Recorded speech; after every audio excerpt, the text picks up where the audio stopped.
Hello बच्चों, let's read this question. The question says iodized common salt is option A homogeneous mixture, option B heterogeneous mixture, option C precipitate, option D oxidized substance. The key concept for this question is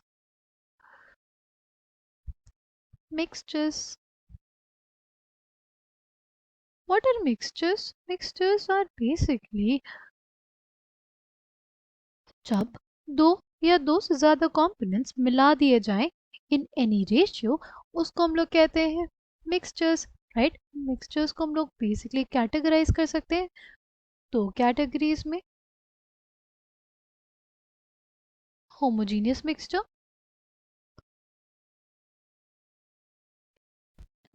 अगर हम लोग बात करते हैं homogeneous mixtures की, तो जो हमारे पास होमोजीनियस मिक्सचर्स होते हैं they do not have they do not have physically distinct boundaries. They do not have physically distinct boundaries और इनका जो कॉम्पोजिशन होता है वो यूनिफॉर्म होता है।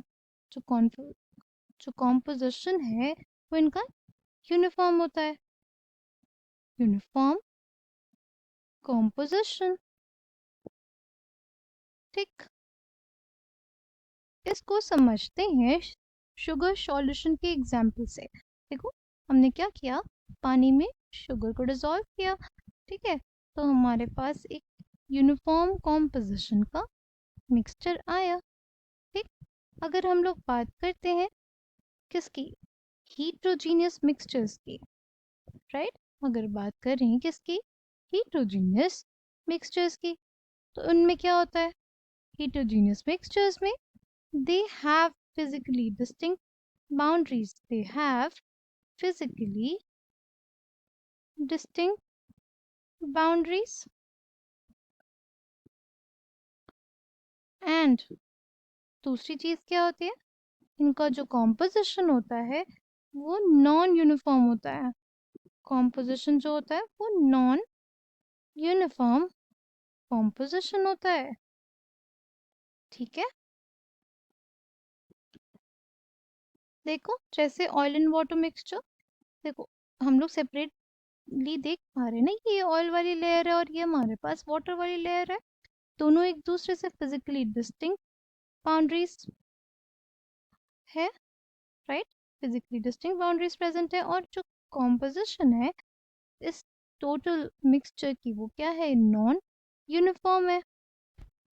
ऐसे मिक्सचर्स जहाँ पे फिजिकली डिस्टिंक्ट बाउंड्रीज प्रेजेंट हो, ऐसे मिक्सचर्स जिसमें क्या हो, फिजिकली डिस्टिंक्ट बाउंड्रीज प्रेजेंट हो और कॉम्पोजिशन क्या हो, नॉन यूनिफॉर्म हो, उन्हीं को कहते हैं हम लोग हीट्रोजीनियस मिक्सचर, राइट। होमोजीनियस मिक्सचर कौन से होते हैं, जिसमें फिजिकली डिस्टिंक्ट बाउंड्रीज नहीं प्रेजेंट होती और कॉम्पोजिशन क्या होती है, यूनिफॉर्म होती है, राइट।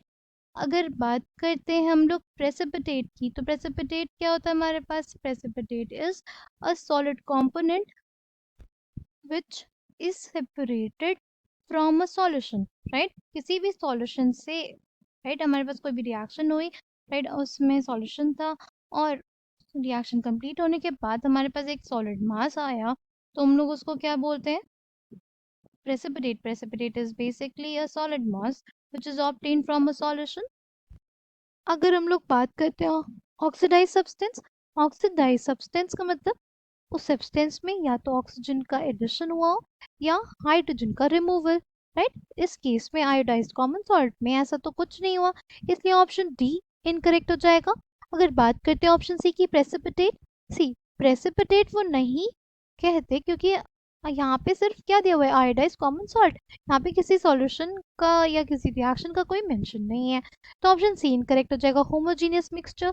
ऑप्शन ए ये भी हमारे पास इनकरेक्ट हो जाएगा क्योंकि हमारे पास कॉमन सॉल्ट में, कॉमन सॉल्ट को आयोडाइज कैसे किया जाता है, उस पर स्प्रे कर दिया जाता है क्या, पोटाशियम आयोडाइड, और वो हमारे पास फिजिकली डिस्टिंक्ट बाउंड्रीज प्रेजेंट होती है, नॉन यूनिफॉर्म कॉम्पोजिशन प्रेजेंट रहती है, इस वजह से होमोजीनियस नहीं होगा और होगा क्या, हमारे पास ऑप्शन बी हीट्रोजीनियस बन जाएगा। क्या, हीट्रोजीनियस। अगर कॉमन सॉल्ट पे अगर हम लोग पोटेशियम आयोडाइड स्प्रे करते हैं तो हमारे पास आयोडाइज कॉमन सॉल्ट मिलती है और वो होती है एक homogeneous mixture. Option B will be the correct answer for this question. I hope you understood it well. Thank you and all the best.